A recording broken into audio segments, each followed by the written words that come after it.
All right, let's pile it on. Let's get out of here. That's a lot of fish.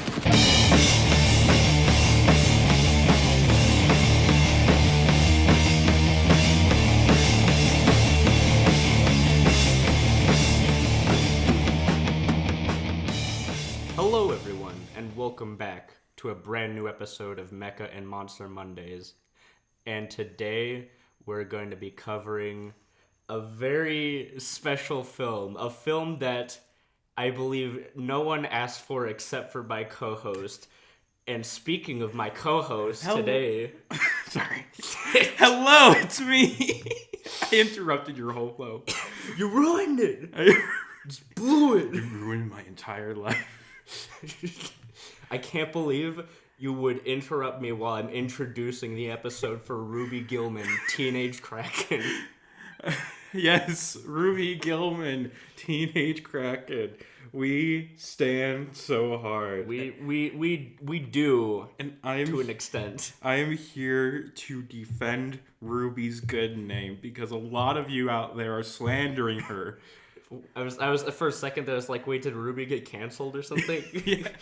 No, it's just because most people say the movie sucks. Yeah, but I don't. I thought you were gonna say it's because this movie is anti-mermaid propaganda.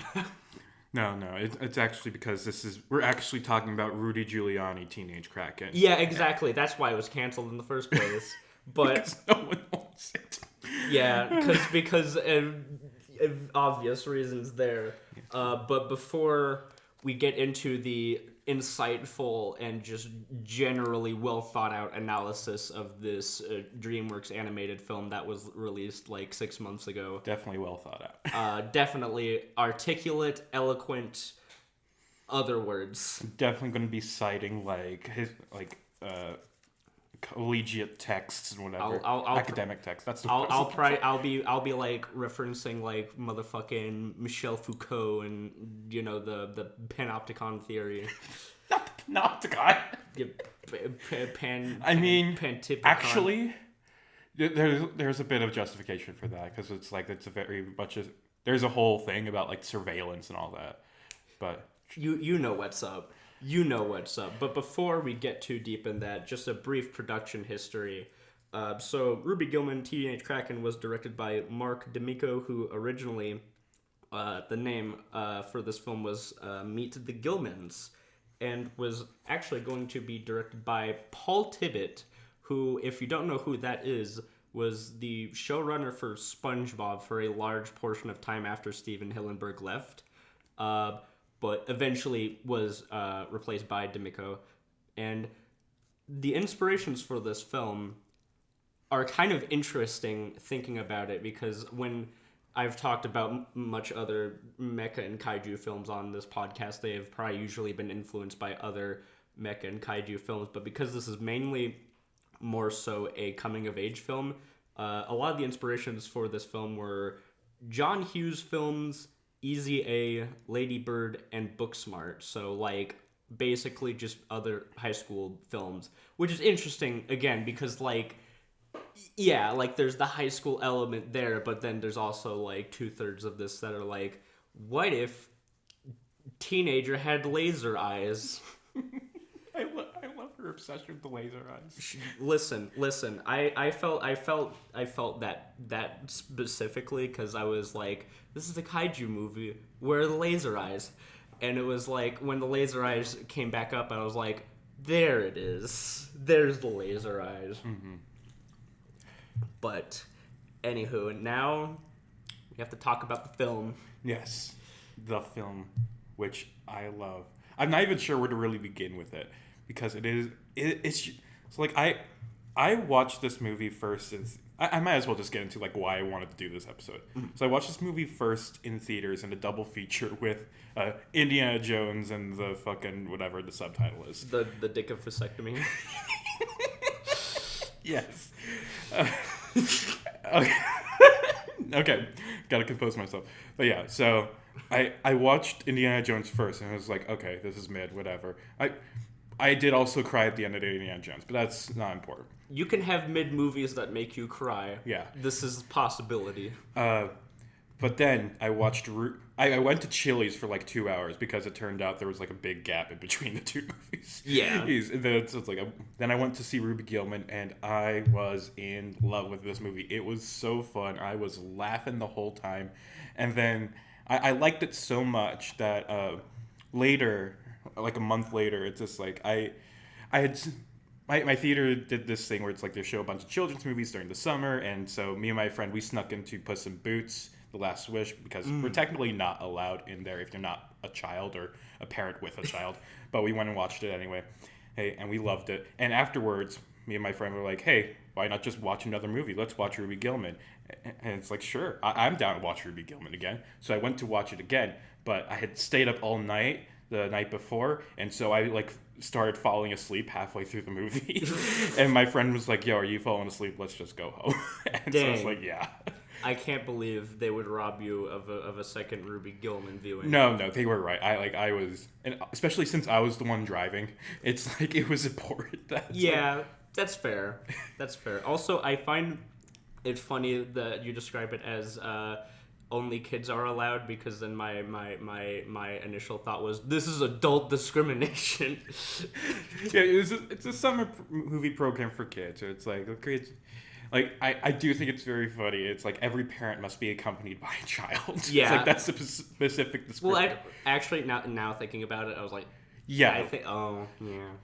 Although they do have like a separate series that like you are allowed into, but it's like since I worked at the theater, they were like, or me and my friend both work at the theater. It's just like, yeah, you can go in. Fair enough. They trust us. Yeah, listen, like if you're at a point where it's like you're the employee of the theater, it's like, I mean, I'd assume you wouldn't be that person, so like, exactly. Yeah, go ahead, I guess. But yeah, my experience was interesting for this movie because I just kind of watched it as like a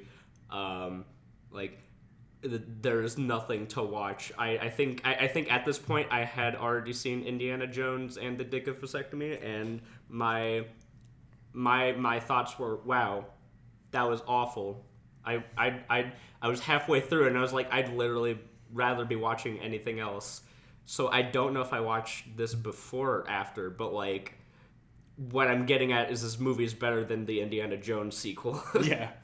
By a surprisingly large margin, I might add. Mm-hmm. Yeah, if I remember correctly, like you were kind of inspired by me, like absolutely loving the movie to go watch. Like you weren't you weren't all that interested in it. Yeah, I was sort of like, okay, so like I was kind of interested because I was like, look, I am a connoisseur of all movies, right? You know, and not just mecha and kaiju movies, right? But also, you know, I am nothing if not a sucker for a good animated film that is enjoyable. Because, like, a lot of stuff is like, oh, you know, a lot of stuff about this film that I saw online was like a movie for like child on like a greasy iPad screen or something like that. And I'm just like, look, I get what you're saying, but like this. There's a massive difference from this and Cocomelon. Yeah, it's like this isn't like fucking Boss Baby 2 or something. Which, to be fair, I do enjoy Boss Baby 2. I think that's a really insane movie that I think more people should watch because of how insane it is. But at the same time, it's like this has purpose. That there is like there's actual story and like characters and stuff like that going on. There's so much character in this. Mm-hmm. Like. So I'm the kind of person that's like, if the story is just so generic, I can become so annoyed with the movie. Yeah, it's like, that's the complaint I see a lot of people have about this. It's a complaint I have about movies like Onward and things like that. Mm-hmm. But for this, like, while I acknowledge that this is kind of, you know, a stereotypical kids movie story, I think, one, it does some really... It does some good stuff with the story to make it feel, at least, like... It tricks you into thinking it hasn't been done before. Yeah. But also, every single character in this movie is memorable. Every single character I am absolutely in love with. Because all of them have just these neat little quirks that just make them so much more endearing. It's like, even just like the random background characters. Like Ruby's three friends. One of them's a clown, one of them's a goth, and one of them's a gamer. It's like the three genders. No, 4 genders, including Kraken. Yeah. Oh, yeah, you're right. I forgot. Yeah, 4 genders. Yeah.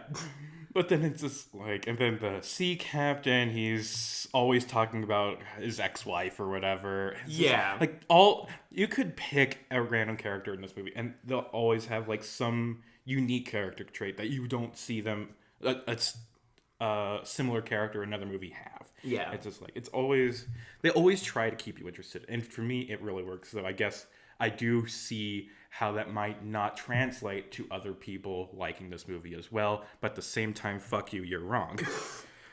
This is the most defensive podcast we're gonna be posting so far. And we talked about, like, robot jocks.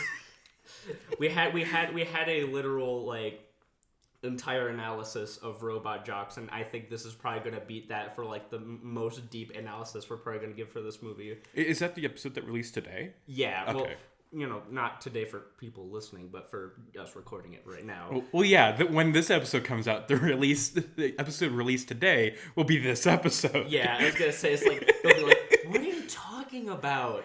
This just came out today. For those of you out in podcast land, these are recorded in the past. They are not recorded live because that would be very stressful for arranging schedules. Yeah, pretty much. This isn't a radio show, unfortunately. I wish I had the budget for a radio show, but, like, I also don't want to have to accidentally deal with interruptions that happen, like, at random and be like, play, like, 5 ads over each other. It's like, I'm just imagining, like, taking live callers on this episode. It's just like, Yeah, God, if we did live callers for this episode, I'd imagine it would be funny if it was, like, popular enough. We'd get, like, people like, this movie sucks. Why are you covering it? And then we'd just be shit talking, like, callers, like, for the rest of the podcast. It's just like, here's our first caller. I hate your opinion on Tears of the Kingdom. Wrong podcast. Wrong YouTube show. Wrong call service. But actually, speaking of the characters, I really enjoy like the family dynamic that they have, which I should add, having Toni Collette as the mom and Coleman Domingo as the dad is, like, ultimate, like, gay family ass shit. Hell yes. They are. I love Agatha so much. She is such a great character. I love the way she's like first of all, her introduction is with, like, she's in the kitchen getting everybody ready for school or whatever. But it also has the realty ad or whatever, where she's vaguely threatening in terms of how she'll ensure that she'll get you your house. Yeah. It's like and the people in the commercial are like, we have no idea how she got this, but we're very thankful. She stole this house. But yeah, it's just like, and despite that, it's just like, she is very much like a supportive mom. It's just like when Ruby first goes full Kraken or whatever, and it's like she does, like, sit there with her to help her calm her down. Yeah. She doesn't get mad at her for having gone into the ocean. She's just there to make sure that Ruby, like, calms herself down, gets back home safely, and then when they get back home, she's still calm about it. It's not like she suddenly turns around and is like, why did you go in the ocean? It's like she just that's when she first tells her the secret of the family. It's just like, okay, I can't put this off any longer. I gotta tell her. Yeah, I like that moment in specific a lot because it feels like a genuine kind of, like, parent-child, like, interaction sort of thing. And also, like, it does another trope that you see in a lot of, like, animated films, is just like, you have a hidden, powerful secret, my child, that I have hidden away from you for this many years and somehow have not been able to find out until now.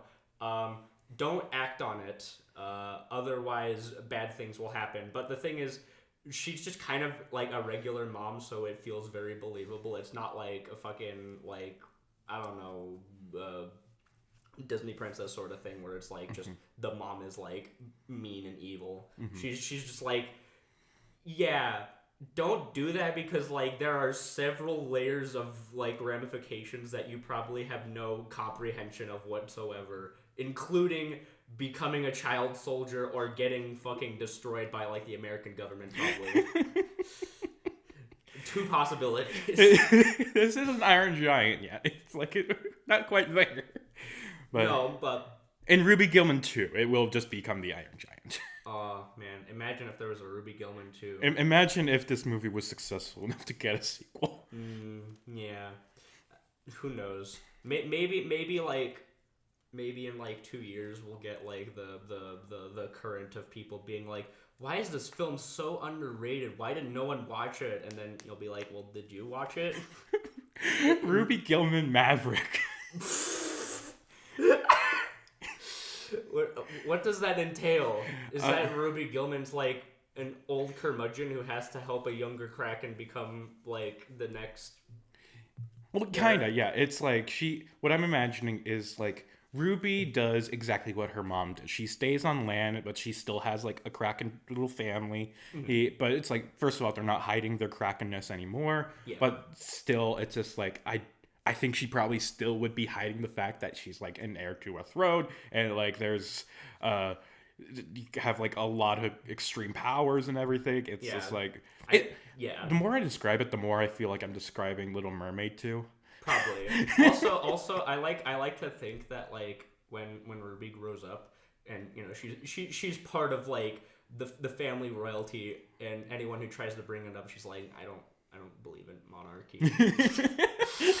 It's like I'm just gonna pretend that didn't happen. Ruby Gillman, teenage anarchist. This is how we beat climate change. Ruby Gillman will lead the whales to destroy the boats. Oh, the one fucking whale, Clarence J. Witherton or something. The joke about like, oh yeah, I helped this whale that came up on land, and then she talks to it later on. I was like, Avatar 2 moment. This is so much better than Avatar 2. Fuck that movie. It is weird to say that I kind of agree with that. Only like partially, but I still do agree with that. But it was just funny because I was like, I wonder if like, because this, well actually, I mean, both of those films probably took a while to get made, so maybe they both didn't realize that they were gonna have a whale that could speak to the main character thing. So like, I wonder if like maybe they heard about Avatar 2 a little bit beforehand and like, hey, they can talk to a whale. That gives me an idea. I don't think this was inspired by Avatar 2 for something that's just like one throwaway joke in a movie that's already about a girl that's a fish. It's just like, I feel like it's just a natural thing to come up with. Why can't you indulge in my hypotheticals? No, I don't want to say that this movie took anything from Avatar 2 because that makes this movie worse. Fair enough. Fair point. But I will say, I do quite enjoy most of the characters in this movie. Most? Who's the one you don't like? The one I don't like, and it's not because of the fact that the character is sort of like mean girl kind of stereotype character, but Narissa, who is, if you've seen the movie, the new girl character at the start of the movie, because I think of there's an extent to cliches that I can tolerate, and a lot of these I can tolerate because they have something fun and interesting with them.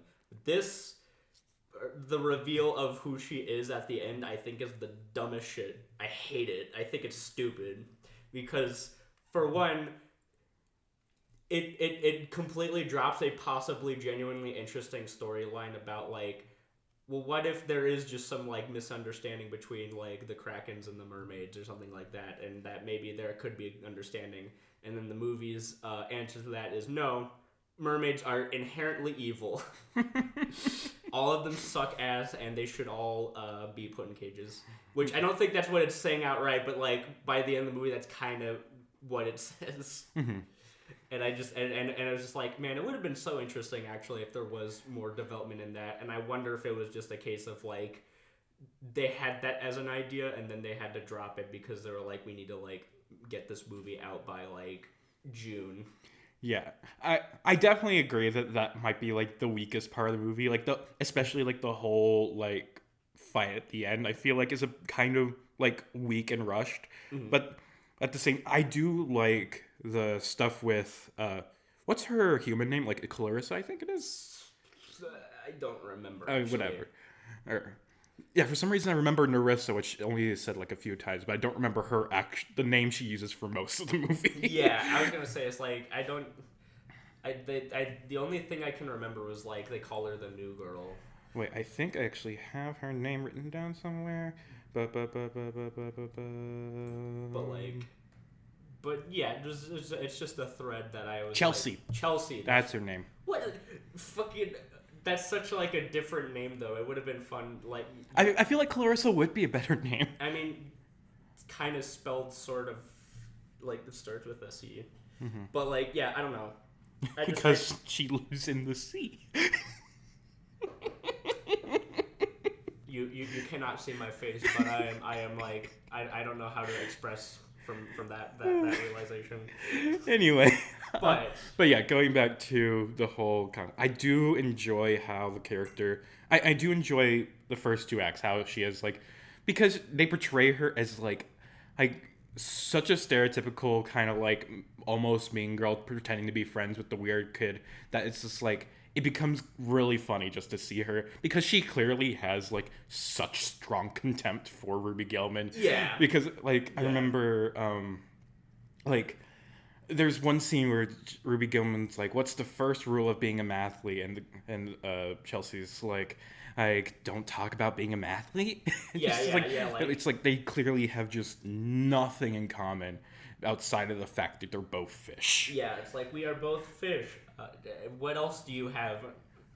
Nothing. Yeah, but Ruby is just so glad to have a friend that she can talk about fish stuff with, and Chelsea's just glad to have somebody she can manipulate, so it works. Yeah, I was gonna say it is they both get what they want out of the relationship essentially, and like it is kind of a pretty major plot point in most of the movie, and I think it's one of those coming of age tropes that it sort of falls in on, is like the falling in with like a popular crowd and then kind of alienating the friends that you had originally that were like more outcast type people, which I enjoy those friends. They're kind of a neatly designed group of characters, even if like personality wise I'm like, yeah, they're there. Yeah, it's like they're not really the main focus. And it's like I usually hate those kind of stories where it is like where a friend group like breaks up or whatever, and she like forgets her friends. But it's like I feel like it does it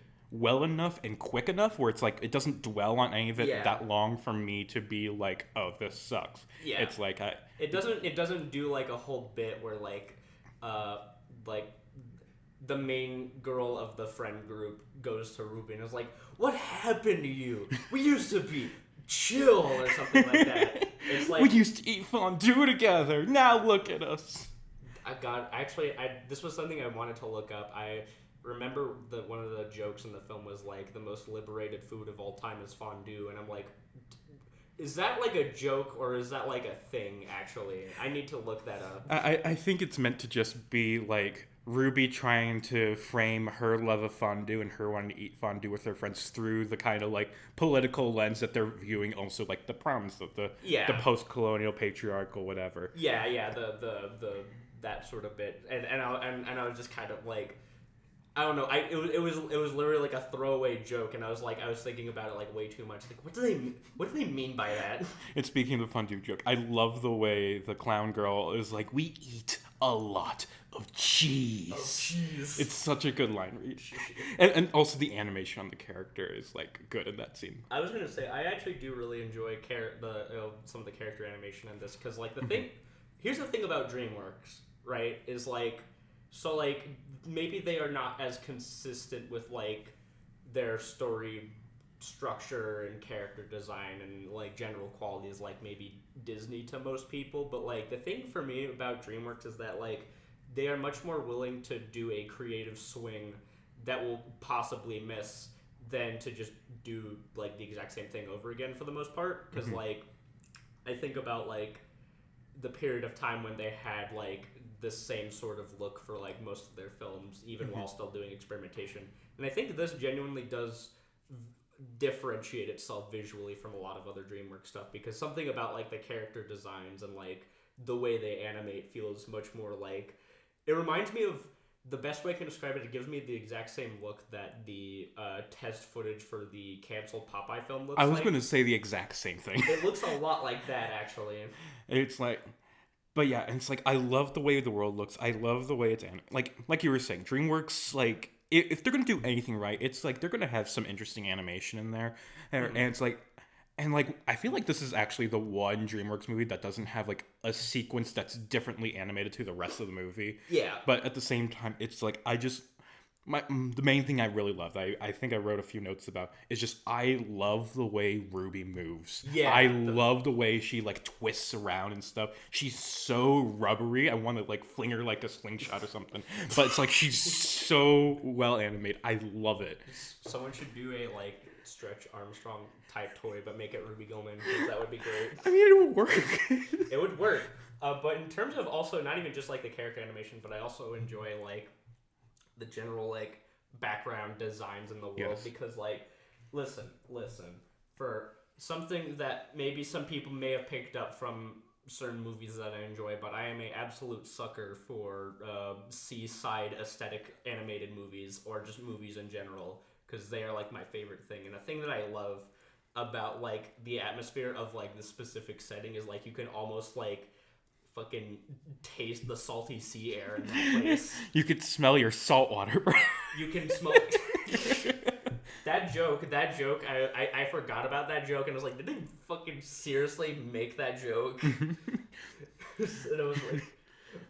was like, I don't know how I feel about that. I mean, it's like a good joke, because it's the same kind of thing you would see in like some teen comedies. It's like the parent thinks that their kid's been drinking, or whatever, but instead of drinking, it's going to the sea and visiting your grandma, your cool grandma who lets you drink seawater.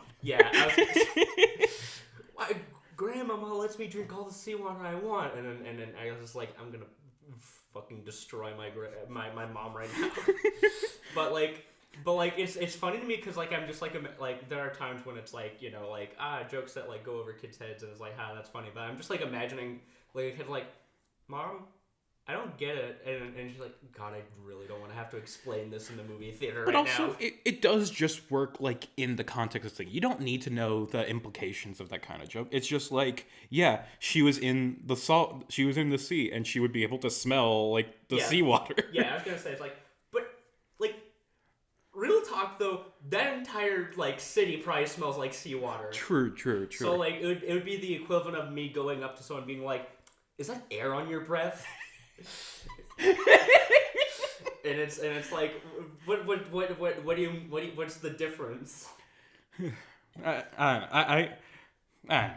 All right, so one thing I do want to talk about, since this is a mecha and kaiju podcast, we should actually talk about the kaiju aspect of this, which is like cool, at times lackluster is what I would describe it as, because for one, I don't think the kaiju aspect is really the point of it. It is more so, it's more focused on being like a teen movie. It's like Godzilla in a way, because instead of it being really about a monster, it's about using a monster for a vehicle for themes and story things. I want to see a high school movie about Godzilla now. I do too. American Pie, except it's Godzilla. Fucking instead of the pie, it's like a nuclear power plant. No, don't stick your dick in the power plant, Godzilla. Don't do it. And then Eugene Levy's still there as Godzilla's dad. No, I'm just imagining Eugene Levy voice as like a grayer, bigger Godzilla with glasses. But, and then like King Ghidorah is like the jock guy. That's the jock guy that everyone hates. Yeah, and just like he pretends he gets laid all the time, but actually he's just a fucking loser. Yeah. You'd think you get laid. You have 3 heads. You'd be given so much head. Yeah, if it wasn't for the fact that my fucking neck is weak. But back on the topic of the film itself, I really do enjoy some aspects of like Ruby Gillman when she turns into like a Kraken, like especially like that first instance, because it's like a really kind of like, it's almost like a transformation sequence. And in my notes, I wrote down in big all caps, Kraken Ultraman, because Tunic, it's kind of, because like the thing is like she's not just a kaiju by itself, right? She has to actually turn into one, and so like I made like the Ultraman connection, because like Ultraman isn't technically a kaiju just in general. Only like when he transforms does he do that, and I was like, this has like a lot of like superhero-esque potential for a movie if it wasn't for the fact that it was more so like a high school coming of age story. Mm-hmm. It's like a Spider-Man into the Spider-Verse in a certain way. Instead of being bitten by a spider and being able to have spider powers, you turn into a big fucking kaiju. And she's also like bored with it. Yeah. But yeah, it's like I do really like that first kaiju scene where it's just like, because it's like it really like it makes you think about like maybe the monsters don't want to be that big. They don't want to be stomping around Tokyo like a big playground. And suddenly Batman came to the shape. but yeah, it's just like, and it's just like she's upset that she's like destroying everything. She's upset that everybody's looking at her, and she just wants to like crawl in a hole and die. Yeah, which is relatable. It's honestly like kaiju is like a analog for puberty. I think actually is like a fairly effective kind of like idea, because like, you know, it's like, because you are so big and so like all encompassing, there is like almost no way for you to not be like noticed in that way, and it's like feels like that aspect like really personified in a certain way. And also just like it's cool as like a story concept. And I will say though that when we learn more about the powers that she gets, it's like, you know, like kind of her coming into her own body in a way where she's like comfortable with it and more confident in it. And then, you know, we have a kaiju fight at the end, and it's kind of whatever. Mm-hmm. It's not especially that interesting. And I feel like, if nothing else, that's probably one of my biggest disappointments, is like that this could be Godzilla for the girls. This could be kaiju for the ladies. Yeah. It's like, yeah, that final fight scene, it isn't focused on really being a fight scene. It's more focused on just the 3 generations of Kraken coming together to kill a mermaid. Yeah. And it's just like, and I do like it for that stuff, but at the same time, it's like, I wish we did have a bit more fucking Kraken fighting or whatever. Yeah. Right? I will say the triple laser eyes was cool though. That was like a very like classic kaiju thing to do for something like that. So I do appreciate that detail of it. So they were kind of cooking. It was just they weren't cooking long enough.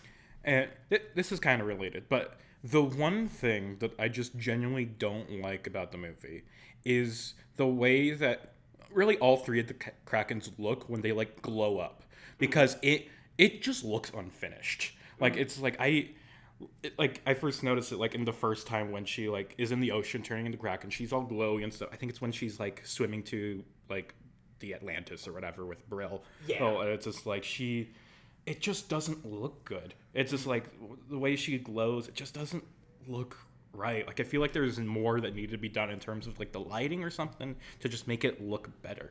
Maybe, yeah. And it's kind of interesting because like I actually do enjoy a lot of like some of the underwater lighting is utilized in a way, because like it does have like a nice cool glow to it. Mm-hmm. But that aspect does look kind of meh. And also, I'm just not that big a fan of the way Atlantis looks, really, because it just looks like it literally just looks like an alien ship, and there's nothing like especially like ocean-esque about it. Mm-hmm. And also like for like this might be like an aspect of maybe a smaller budget than something like, you know, your Shreks or your Boss Babies, your Kung Fu Pandas, but like the Atlantis castle seems very empty and dead in a lot of ways, because like you see like a bunch of people show up for like one bit, and then from there it's like kind of just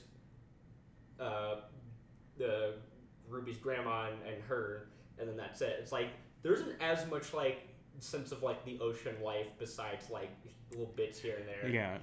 You know, you see a whale and then that's it. Yeah, actually, now that I think about it, it is kind of weird that's like you just see the other like Kraken people or whatever in that one area, in that one scene. It's just like, where do they just live there? Yeah. Do they just live in that one room? Yeah, all fish on Earth just live in one room. Although speaking of that scene, I did have a joke. It's just like, let's see if I can. So it's like Jane Fonda, grandmama. She puts Ruby Gillman on the little throne, and she announces to everybody, it's just like, meet the princess, and also heir to the throne. She's gonna be queen someday. Mm-hmm. Hey, say something, Ruby. And she's like, I think I'm having a panic attack. And then everybody cheers because they saw a realistic panic attack in an animated movie. God damn it. Fucking... Do you think DreamWorks will forever be haunted by that one post that someone made? Probably. For the rest of their life.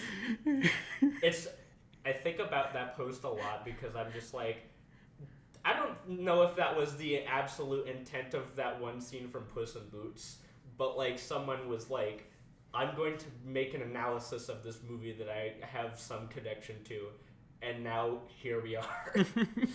It's like I imagine like that is like part of like what was the intention of that scene in Puss in Boots. It's like they did like they really wanted like with that whole movie they wanted to show like an actual genuine like fear of death, because that's something that you don't see in any kind of children's media ever, really. Yeah, and it's like not common at least. Yeah, and it's like a panic attack is a natural part of that when you're just so afraid and so anxious about something, and so it's like it works for the movie, but at the same time, just to like be like, wow, this movie has such a realistic panic attack in it.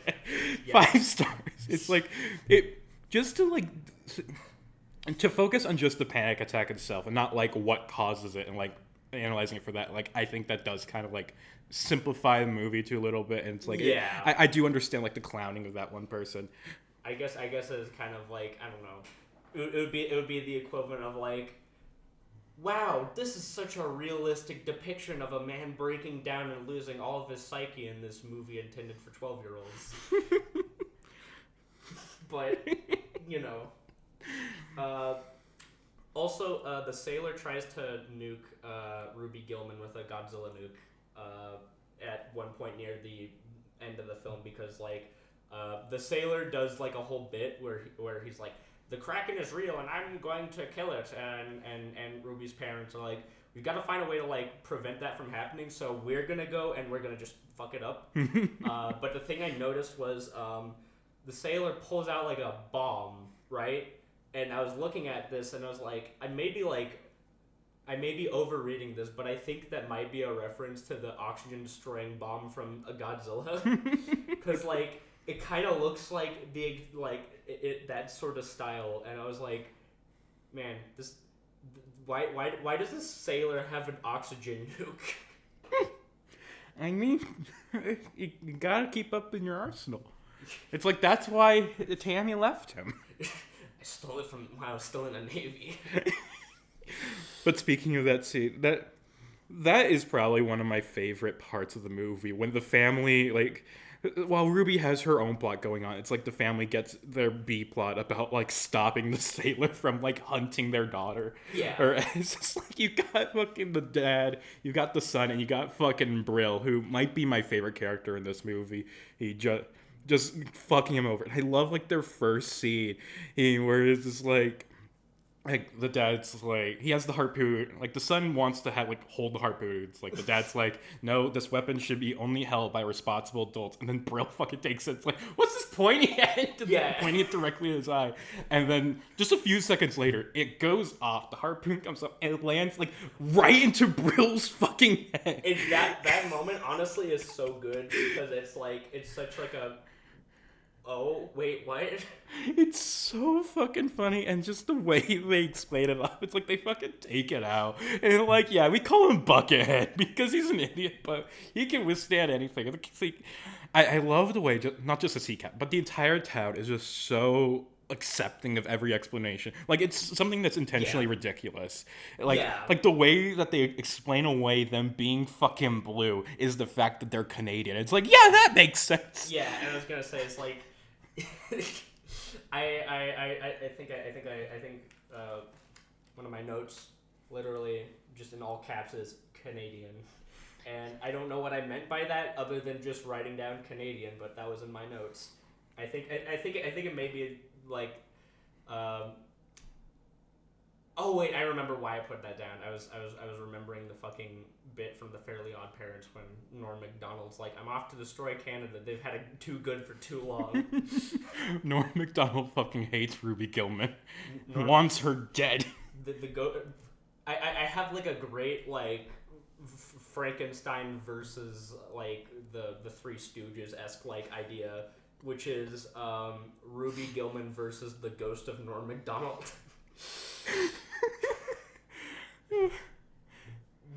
DreamWorks, make that. I know this movie made no money, but make that, please. And don't make it AI voice Norm Macdonald. Make it impersonator, please. That just makes me think of the ghost in Mr. Chicken. The fucking Don Knotts movie. Fair enough. Oh, wait, I just remembered another character I want to talk about because, like, I think there are some incredibly funny implications to him, which is, I literally don't even remember his name, but it's Jabuki Young White. Connor. Connor, thank you. Which is, like, you know, again, coming-of-age film, Ruby Gillman has a sort of, like, generic love interest character sort of thing, but, like, the thing is, I actually kind of think he's really fun for, like, the 3 scenes he's in the movie for, because, one, we get the sense that he is just, like, goofy, like, just dude bro guy who loves to skate. Then we get the bit where, like, they both say the same thing about the prom being a post-colonial, patriarchal construct. And you're like, okay, so this dude, so he's a dude bro, but he knows shit. And then I was like, wait a minute, that's just Jabuki White.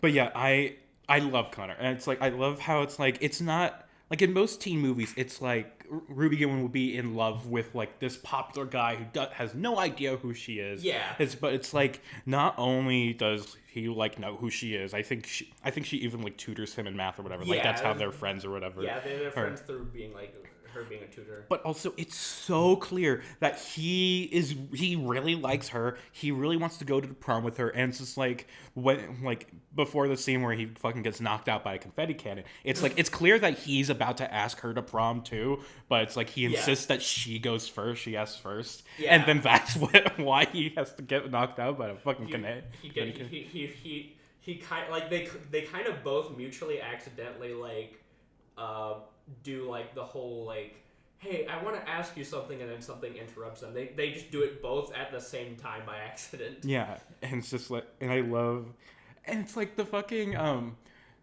like Ruby Gillman wants to ask him out with fucking like quadratic equation or whatever. Yeah, quadratic equation. And then her friend's like you can't ask him out with homework. And then she explains, it's like, oh my god, I was going to ask him out with homework. But then at the end, when she finally does ask him to prom, he fucking makes a quadratic formula that says yes. And it was so sweet. Here's the thing. I remember rewatching it this time and remembering the quadratic formula bit where they're like, you should, you know, like, you can't ask him out with homework. You gotta do something more romantic. And my thought was like, oh, that's kind of romantic though, and also that's fun.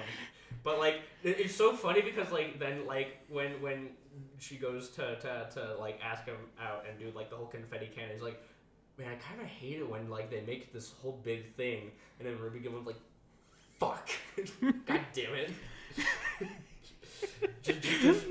just like completely like ruins like the exact thing she was gonna try to do.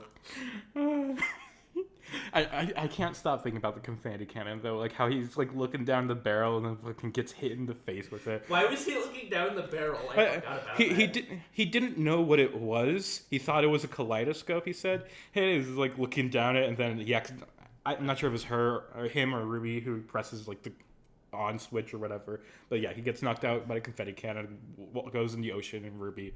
And it's like that's actually another thing I wanted to talk about. It's just because it's like, so like I was comparing it to Moana in my mind because it's like they're both movies where the parent figure doesn't want the daughter to go into the ocean. And it's like in that one, it's just like the dad, in Moana, it's like the dad's just like, don't go in the ocean, I forbid it, blah, blah, blah, blah, blah. Yeah. And then Moana goes in just out of this need to defy her parents and to go explore the world or whatever.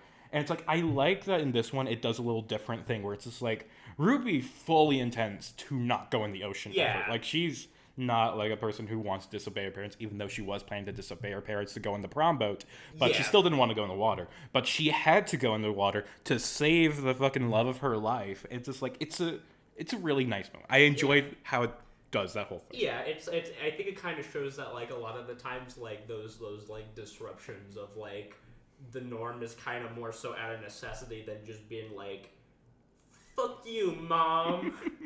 I hate you. It's more like, yeah, the moment required it and was necessary, and from there she was able to be like, okay, so now I know what the ocean is like and what that means for me.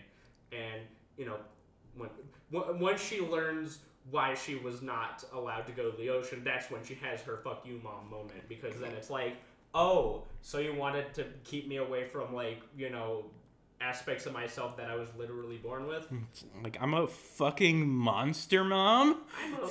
What the fuck?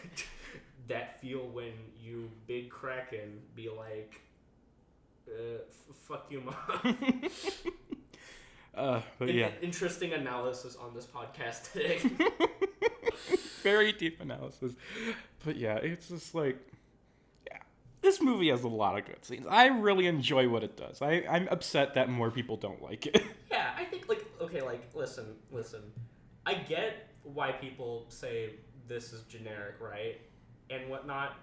But also, like, I message you about this, but, like, I feel like a lot of the same animation people that are saying, like, this is, like, absolutely generic and that, like, you know, just dumb and for, like, children probably will say some shit like, Oliver and Company's kind of slept on, am I right, guys?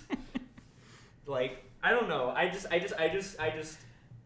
sure, it's generic, but, like, to be honest, you could say that about, like, a lot of animated films that still have a lot of charm to them in some way, shape, or form. Yeah, like, something like Iron Giant. Like, that does a very standard kind of story with a lot of typical elements that are in anime movies, but does something really interesting with all of those elements. Yeah, yeah, I was gonna say, it's like, Iron Giant is kind of ostensibly a riff on, like, E.T. type stories. And to be fair, though, this is a riff on, like, a story that has been done way more times than E.T. has probably been done before. But, like, it's cute. It's fun. It's like, listen. I don't know about what other people might think of, but I think the idea of a coming-of-age film that is also a kaiju film is kind of a guaranteed, like, enjoyment for me. Like, it would have to be, like, really bad for it to not, like, at least be somewhat fun, in my opinion. I will say, though, this being a coming-of-age film, it does have some requirements, not just in, like, a story standpoint, but an aesthetic standpoint, that some of them I'm, like, cool with and I think are fun, and others I'm like, man, some of these song choices are certainly song choices, I guess. I never really paid that much attention to the soundtrack or whatever. Like, I did notice it's like, oh, they're doing a pop song now, but it never really negatively affected me at all.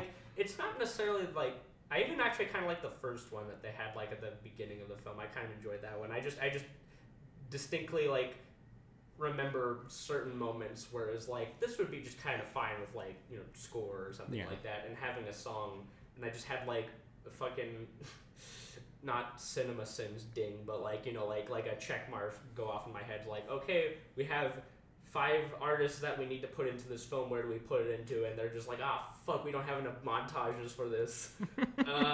Here, there. And sometimes it's kind of fitting enough, and sometimes it's just like, all right, okay, why are we putting music during this moment? Yeah, it's like what moment stood out to you the most as, like, this is, like, a weird choice? I think I distinctly remember the Narissa reveal having, like, a song that was like, you know, like, I'm bad, da da da, yeah, like type pop song going over it. I'm just like, it feels kind of like, I get what you're doing, but I'm also like, this feels very unfitting for, like, a very massive act of betrayal against the main character to have, like, an almost, like, taunting song playing over it. Unless if it was, like, a Disney musical where it was, like, you know, the bad guy is just, like, so cartoonishly bad that they have, like, reveling in it. Whereas, like, this character, listen, This villain is not interesting enough to have a taunting song. All right. She really should have sung "How Bad Can I Be" as she was transforming. Look, I would have taken that at least. I would have at least taken that. But I wish we could talk about the Lorax on this. I think that would be fun. But then again, it's like if we talked about the Lorax, I'd commit harakiri in the middle of recording it. Yeah, the Lorax is a bit too small to be considered a kaiju. He is the exact opposite of a kaiju. He's like a... I don't know. He's a little forest gremlin. Yeah, he's a fucking... He's fucking orange furry football for me to kick, which I'm about to do right now. Oh, look there he goes! Whee! Wow!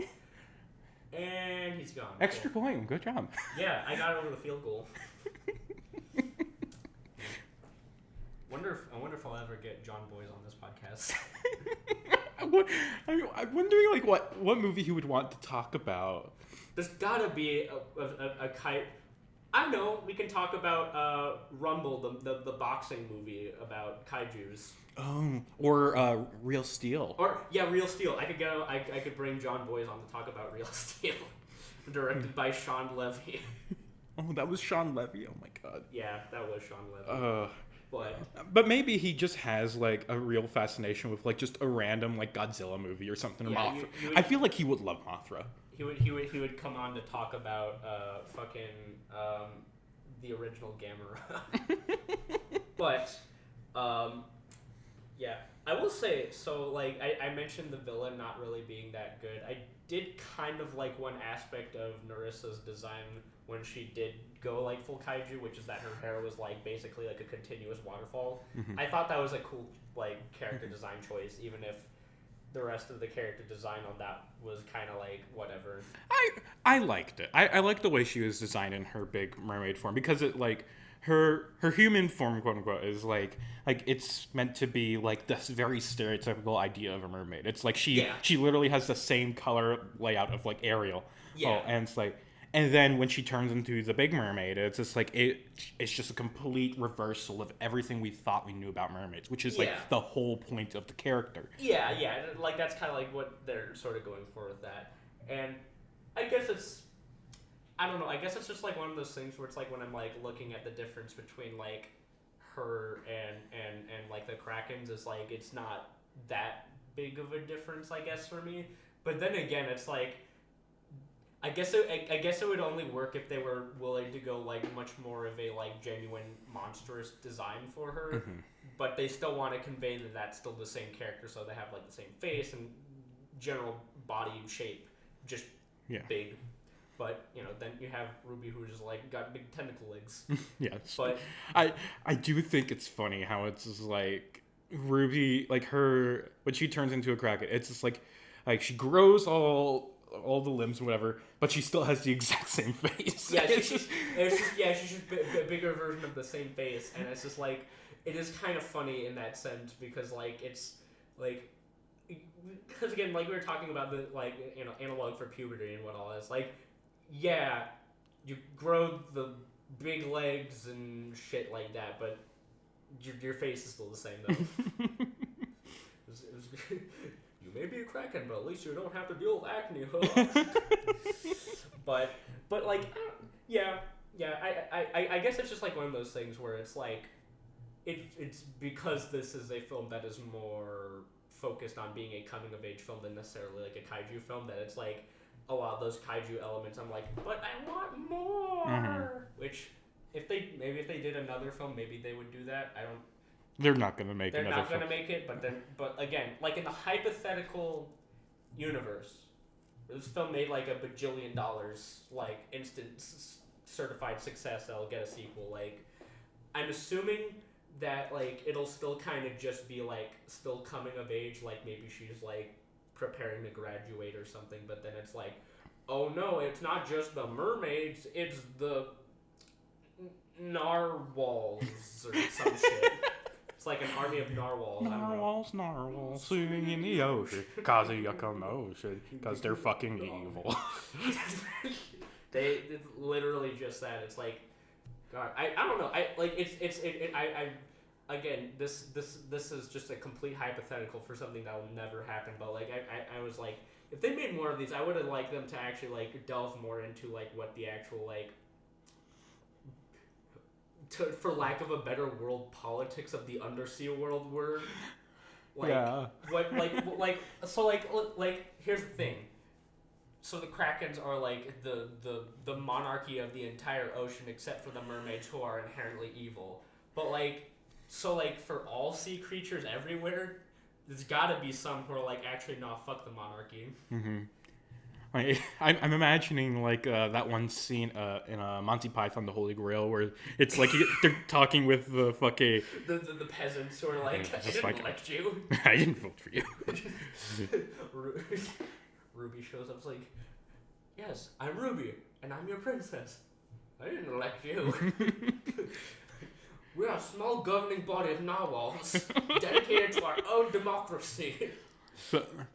So the thing I could see happening in terms of like a follow-up to this movie is like, so this movie did flop in theaters, and it's currently not on like Netflix or anything. But I imagine once it does go on Netflix, because I think that's where all the DreamWorks movies go, if I'm not mistaken, it's going to be big on Netflix. Probably. Because this is the exact kind of like easy to swallow kind of movie that people on Netflix love. Yeah. And so it's like, it's going to be number one its first day, and then that's going to inspire Netflix to commission not a sequel movie, but a Netflix series. You are so right. That's totally going to happen, and I can like envision it like already, because it's like, it's going to like look like infinitely worse visually. It's going to look like Cocomelon. It's going to last for one season because nobody watches it.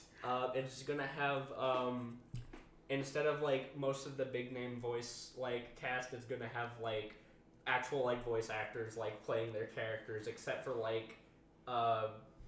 Brill. Brill's still gonna be Sam Richardson. Reprising his role as Brill is Sam Richardson. It's gonna be our generation's equivalent to when Robin Williams came back to play the genie. But like, it's so funny you say that though, because like, I could totally see that being a possibility in the future. Because like, again, that happened with like the Boss Baby, right? Mm-hmm. And like, I don't know. If it has any traction on Netflix whatsoever, it is in like the realm of possibility. I'm just wondering if it's like somehow even on Netflix it doesn't gain traction. Yeah. But like, honestly, it would be so funny when, you know, the Boss Baby exists. Yeah, it's like I'm pretty certain that this would get like popular, like, because from what I can tell, it's like general audiences did like this movie. Yeah. Those who actually went out to see it. It's just not many people went out to see it. Yeah, it was us and like 3 children that saw this movie. Like literally, like when I saw it on opening night, it was just me and one family. Oh man, I was gonna say it's like this didn't make that much money, but like I wonder if maybe it will find its cult following through Netflix, and then like with like the series they'll come out. But I wonder if like people will remember the series more than the movie. Maybe. Because like the thing I'm thinking of is like I when I was younger I watched it was a Nickelodeon DreamWorks show called The Penguins of Madagascar. Yes. And to be honest, I remember more about that show than I do any of the Madagascar films. I mean, I'm trying to think like I think I've seen the Madagascar movies enough to be like, yeah, I know those better than I know the. I did watch the Penguins show though.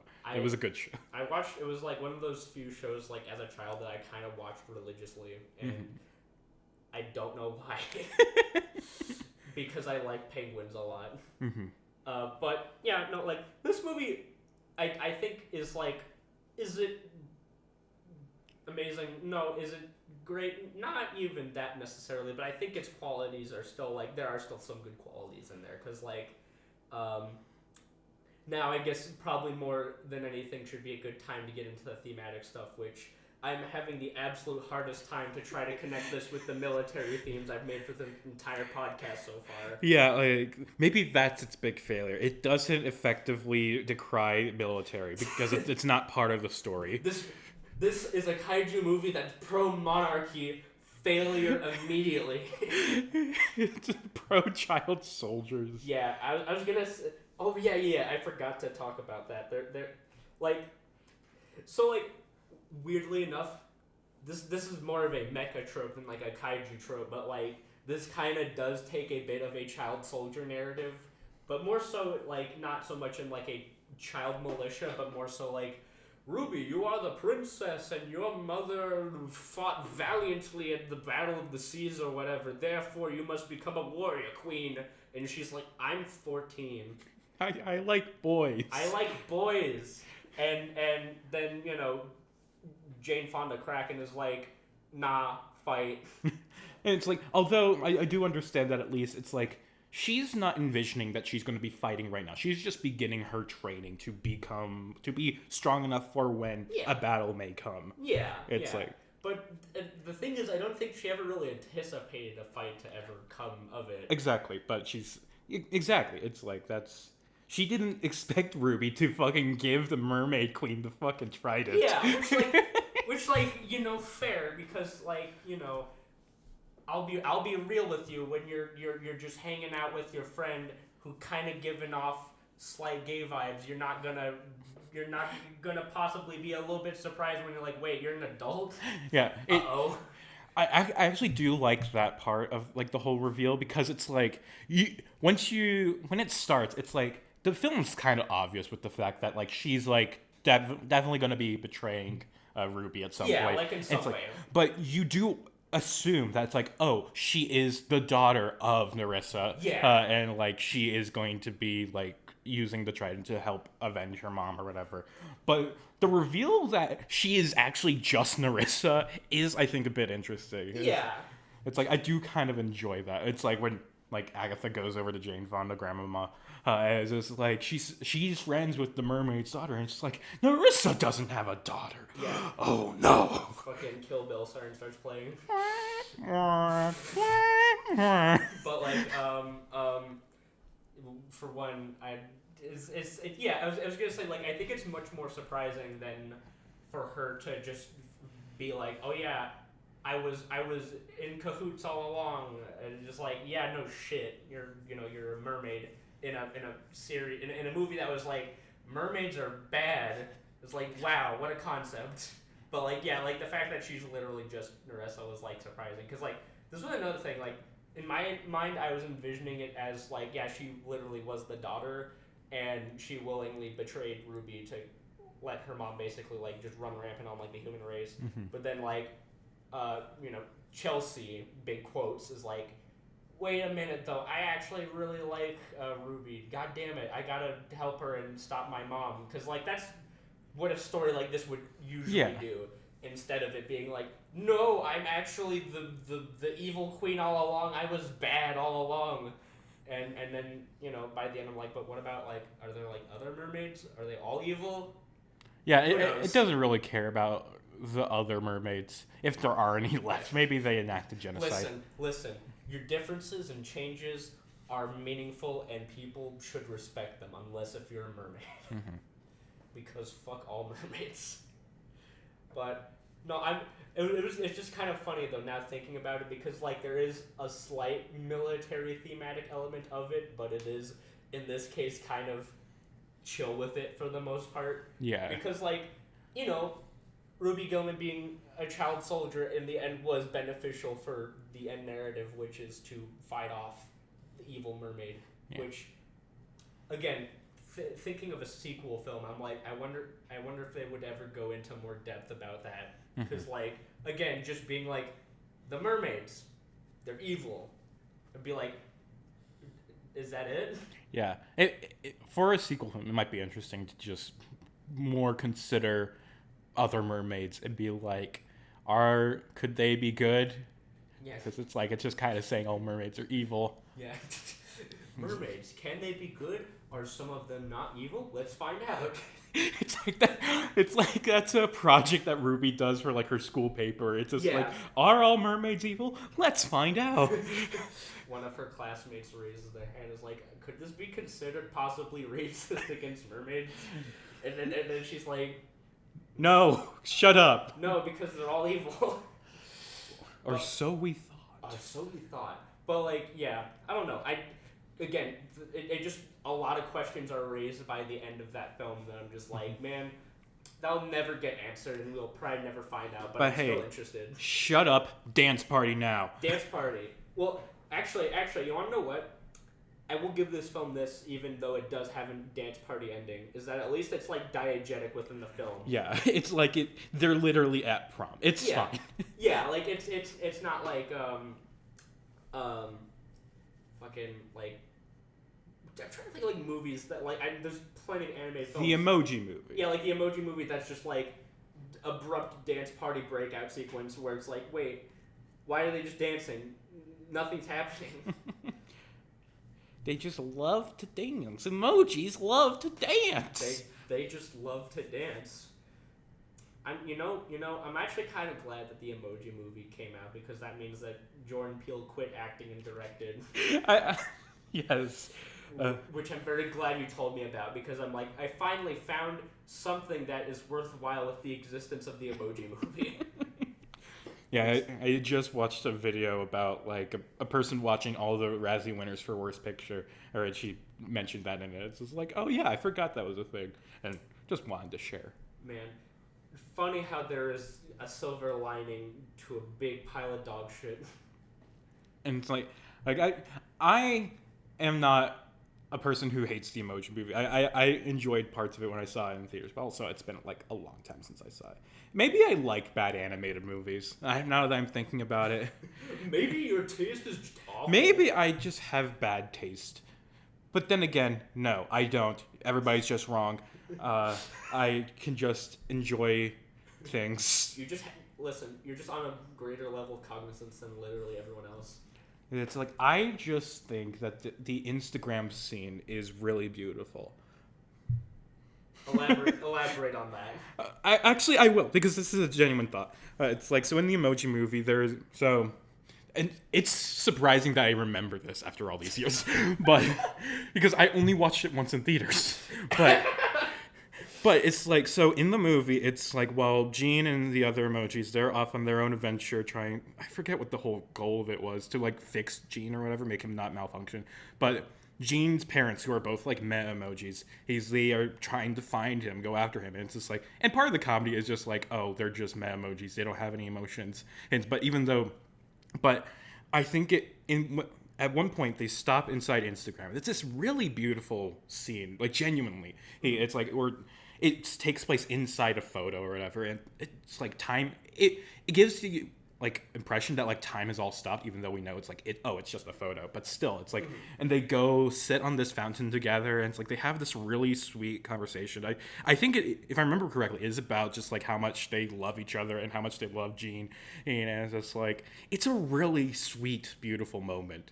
And inside the fucking Emoji Movie, it's like the equivalent of like that one scene between Bruce and Alfred in Batman and Robin, a movie that everyone hates that I actually like. Mm-hmm.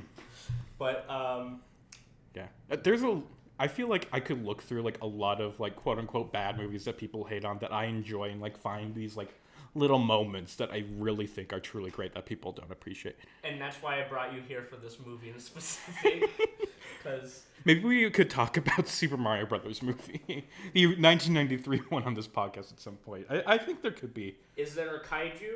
I mean, the Goombas are very large. Yeah. Maybe not kaiju size, but Listen, if you can make a strong enough case that something is the fungus, the Fungus King. The Fungus King is a kaiju. Listen, I'm gonna put that on the pending for investigation tab on my computer. Okay, we'll do Gulliver's Travels first. Yeah, well, that will be something at some point, and God, I'm gonna hate doing that episode so much, but it'll be so fun to record. Yeah, like I haven't seen the movie. I don't really know anything about it outside of the Jack Black poster. And I read part of the original books. I know there's like the Lilliputians and things like that.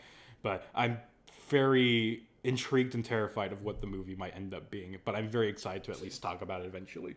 To bring this around to the movie that we were talking Oh, about, yeah, it also has a dance party scene ending. Oh, wow. I will not tell you what song it is, though, because once you find out, you will probably be like, oh. My guess is a Smash Mouth song, but not the Smash Mouth song. Bit too recent. Okay. But again, once we cross that road, you'll learn. Okay. And I will be talking about it like for 38 minutes on that podcast, probably. Okay, let's get back to Ruby Gillman. But to Ruby Gillman, no military thematics, a sad reality, but once again, we have to kind of come to the fact that this is more so a coming-of-age film than a kaiju film, necessarily. That doesn't excuse it. I'm pointing at the microphone right now like it's a person. I don't know why. But, yes. But I do quite enjoy how kaiju elements are utilized, though, to, like, use as, like, a coming-of-age story. Because, like, I'll be real.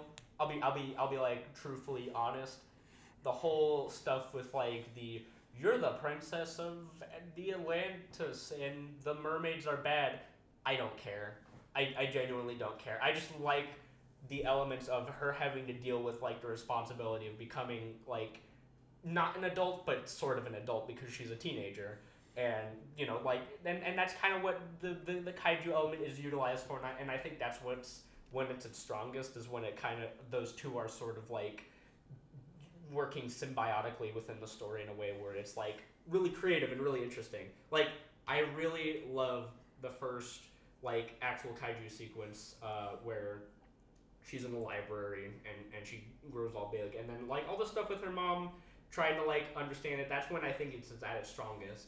But then when it has to do like you're the princess of Atlantis, you fucking all the mermaids are evil, and I'm just like, oh cool. I don't care though. Please go back to like interesting like character dynamics. But I love Jane Fonda. I love I'm not saying I am anti Jane Fonda. I'm saying I'd be more pro Jane Fonda in this movie if it wasn't for the fact that she's just like exposition dump as a character. You know what I have to say to you? Away, Rage.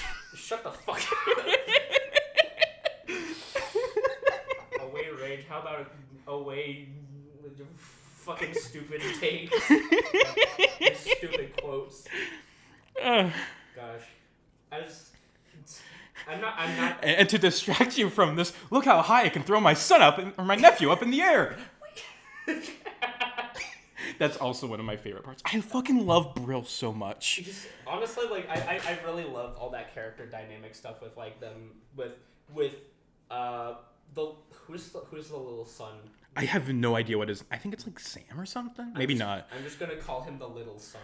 He's probably the most generic character in the movie because he doesn't really get it's his own quirk outside of the fact he plays dodgeball. Yeah. But even then, that's like a normal thing for a kid to do. Yeah, like honestly, like the most at which he is utilized as a character is almost kind of like a literal prop because they're just kind of like throwing him around and making him do funny stuff. And like he doesn't do anything besides just do funny stuff, and that's about it for him as a character. But I just kind of love like the stupid shenanigans with him, Coleman Domingo Dad, and Brill just kind of all interacting. I just kind of find their stuff sort of fun.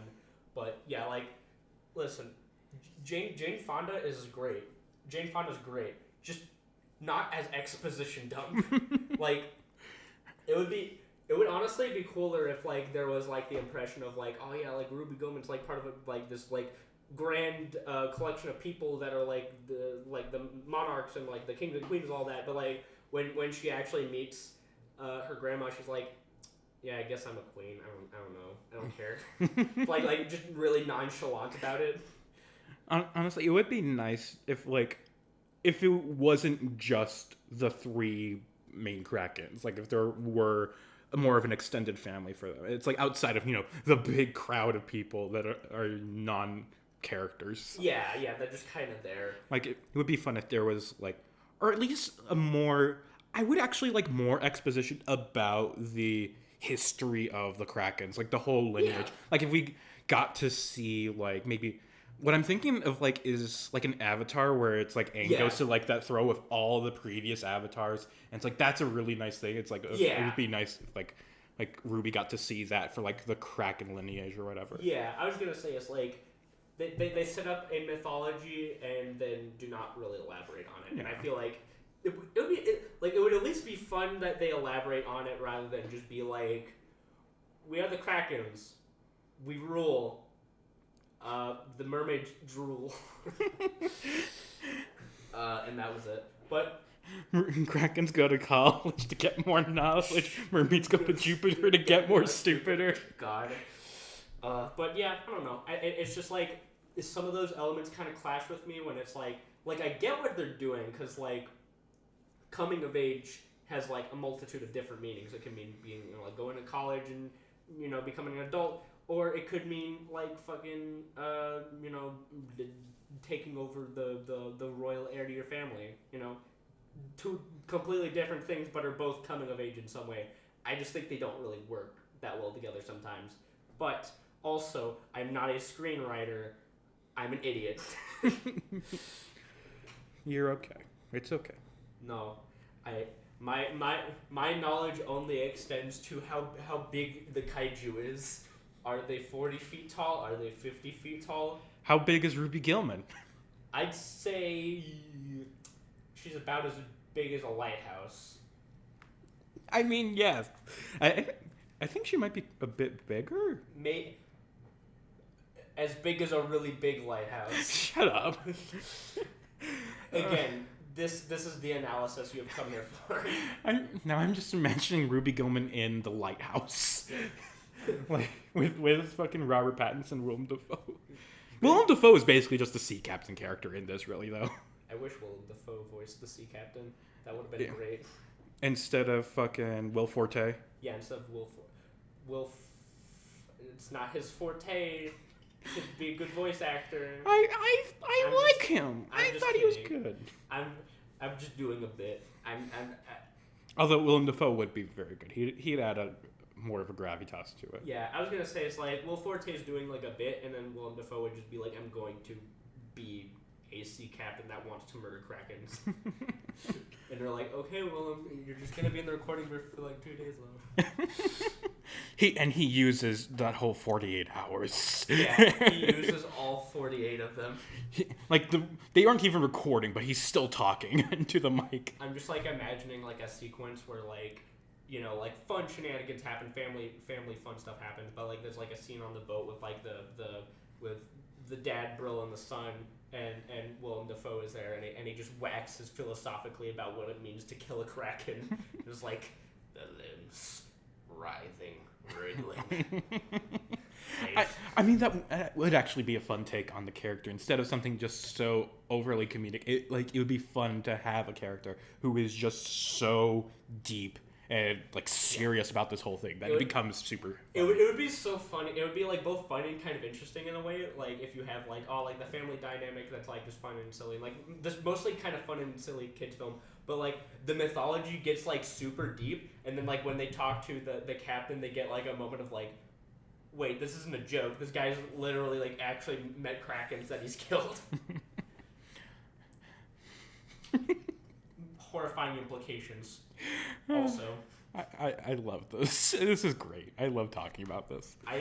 To be honest though, like, I think like the Kraken side of things with like, being like an analog for puberty. I think it could be a bit more multifaceted because like as a children's animated film, it is kind of one of those things where it's like, you can make it about really anything you'd want it to necessarily be about in terms of like, differences and growing up or something like that. And it's like one of those things like, yeah, a lot of animated films do this, but it's like you could take a lot of readings for like what that means in specific, because it's like there's the whole bit of like, we pretend we're Canadian sort of thing, and I'm just like, I wonder if that's like,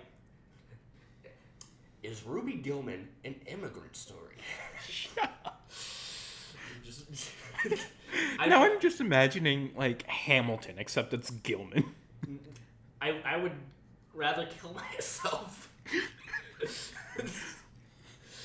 I'm sorry to any I almost said Hannibal enjoyers, and I was like, I gotta. Hannibal's different. I would like to see Ruby Gillman on Hannibal. Yeah, Hannibal is different because one, it's good, and two, yeah, it is a much different story. But yeah, I don't know. I always kind of find this interesting, where it's like there's like a lot of ways you could take a reading of like an aspect of like characters in children's animated films, because like they're rarely ever like just I'm a human person that's normal. It's always like I'm a human person, but I can shapeshift into like a weird thing, or I'm a weird creature that is human-esque, and then you can take it from there as like what did they mean by that? What were they talking about? I'm trying to remember like what it was, but I remember specifically like I think we talked about like is this an analog for like being trans also? And I'm like, might be cooking with that one. It's like this kind of film, like with this kind of allegory, it's just meant to be an allegory for any kind of change that a young person would go through. So you can just put on like any kind of like physical or mental change that you want onto this kind of story, and it will work. Yeah, but in reality, I think we all actually know what the real reading that we're supposed to take from this film is, what the authorial intent is, which is, what if you just real big? It's Tall. It's the movie Tall Girl from Netflix, except it's with a Kraken. So what you're saying is it's Tall Girl but good. Yes. You heard it here first, folks. Ruby Gillman is Tall Girl but good. Exactly. And with that, do we have any extra things that we want to cover before we probably end this nearly as long as this movie is podcast? Oh, Jesus. So first of all, you usually end the episodes by talking about how cool the monster is, right? Yeah. So I want to briefly say that first, I think Ruby Gillman is cool, but also could be cooler. It's like she has definitely the cool aspects to her, but also the movie doesn't fully capitalize on those coolness. Yeah. But secondly, something I want to do for myself, like in my future appearances, I want to analyze the kaiju or mech in whatever film we're talking about, and ask myself, could this thing beat up King Ghidorah? Which I've only seen one movie with King Ghidorah in it, which is the last episode I covered. But still, I think I have enough authority to say whether certain monsters could beat up King Ghidorah, and the answer is going to be most of the time yes. Yes, and especially this episode, because every single fucking Connor could beat up King Ghidorah. I'm convinced. Just by sheer force of will. Yeah, the fucking clown girl could beat up King Ghidorah. The only person that could not beat up King Ghidorah is... I think it's the goth one, because she don't want to beat up King Ghidorah. She would want to fucking be destroyed by him. She would fight King Ghidorah with the whistle that she has near the end of the film. and then she was like, oh, that didn't really work.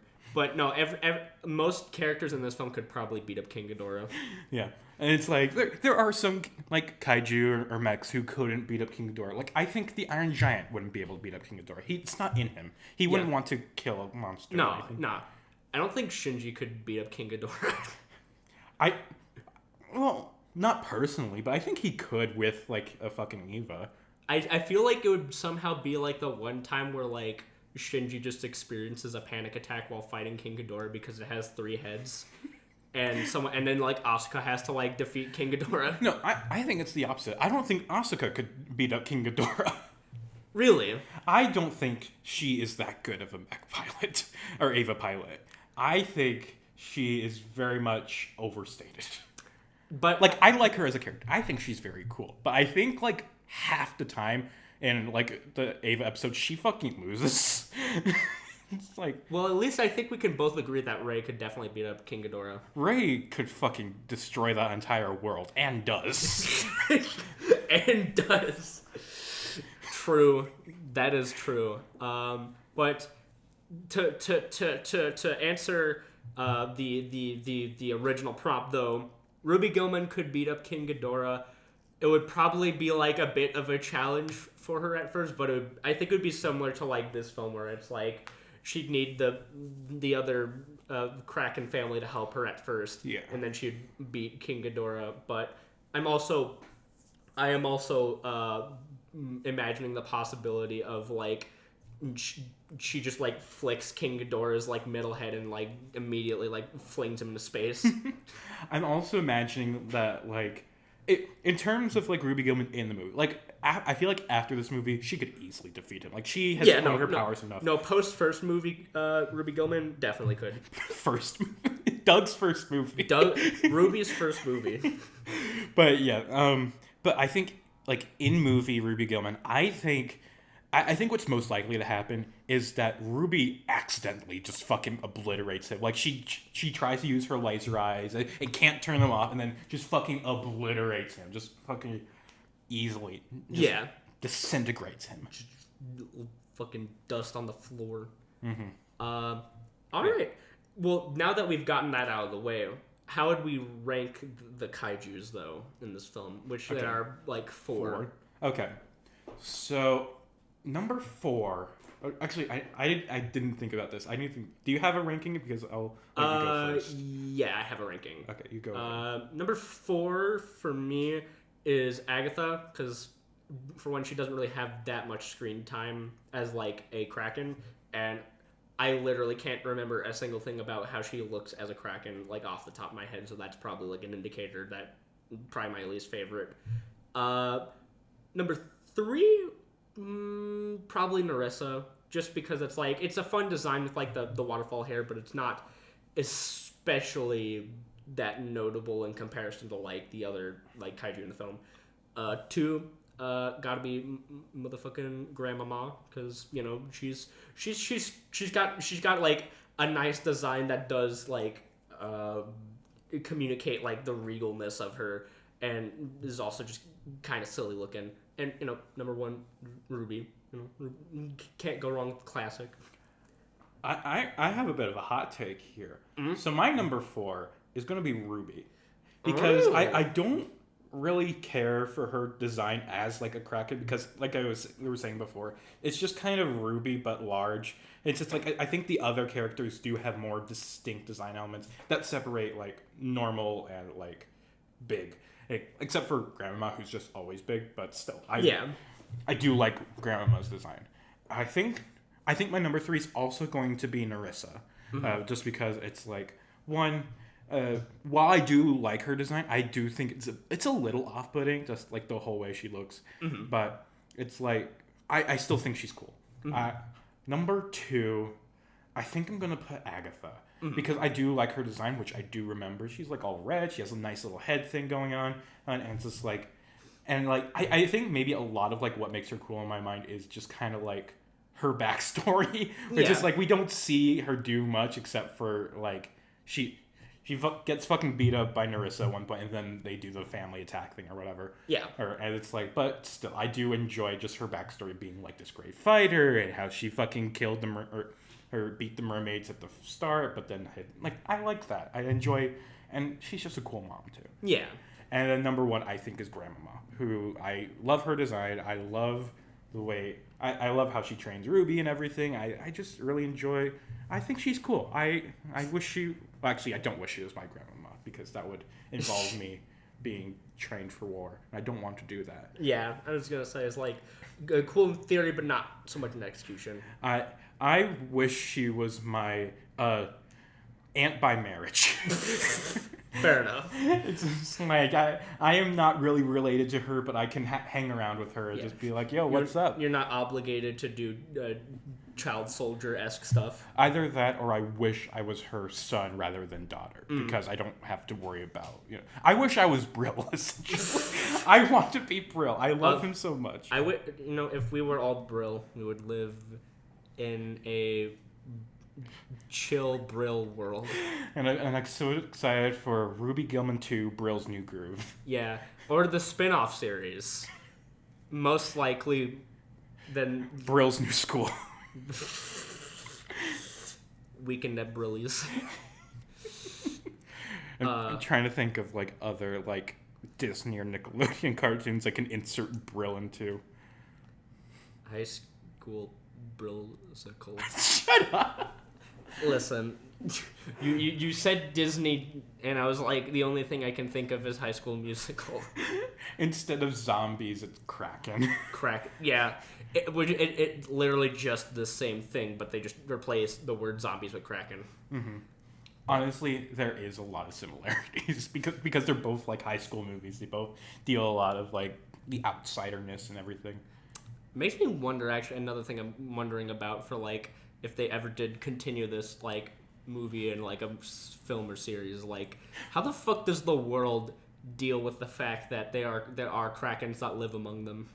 Like I think they're gonna be chill about it, like especially just the way they've set up like all the characters. It's like, yeah, they thought they were monsters because that's what the media had been telling them, but then they realize, oh, my friends are Krakens, and it's like, wait, they're kind of chill. It's other things that are evil, and it's just like, so basically like Teenage Mutant Ninja Turtles Mutant Mayhem. Yeah, where they're like, yeah, hey, these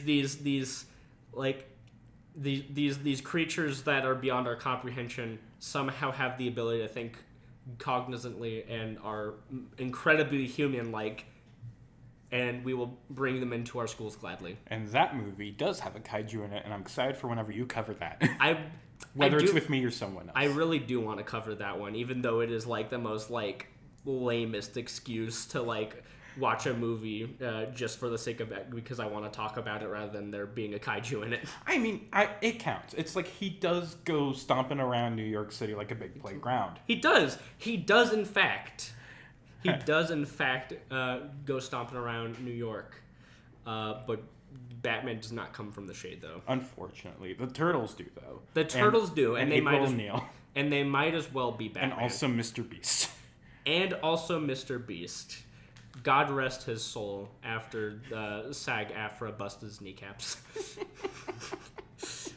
But anywho, and Mr. Beast bursts from the shade. Bursts from the shade. That's a beast grenade. In a beast grenade. Someone should make a kaiju movie that's like about like a video. Mr. Beast. Yes, I was gonna make that joke. It was like a kaiju that's literally like just Mr. Beast, or just make Mr. Beast really big.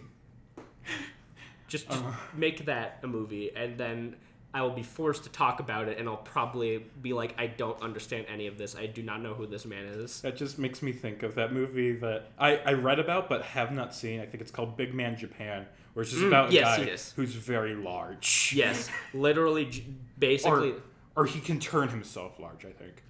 So, either a kaiju or Ultraman. Exactly. But with that said, though, we have now reached the exact amount of time that Ruby Gillman, the movie, lasts for. Oh, wow. So I think that's a good sign for us to probably end it off then. Thank you again for joining me for the podcast. Not a problem. And if you want to hear more of me and also your wonderful host, you can come over to my podcast, a short podcast about short films. Yeah. We talk about... we're currently talking about animated shorts, specifically those nominated for the Oscar for Best Animated Short Film. You can come listen to us. Right after this, we're going to record an episode of my podcast, although it's not going to come out for a few months while this is coming out, like, next week. It will be coming out, like, in November. Okay. So, like, not that far off. Okay, so I think my episode, or the episode we're about to record, is going to come out in, like, December, maybe January even. But, yeah. What if it comes out on my birthday, Maybe. We'll wait and see. Yeah, but with that all said and done, thank you all for joining us for this episode, and hope you all have a wonderful Mecha and Monster Monday. Peace. It's a kid. There's some kid in the cockpit of the Gundam, sir.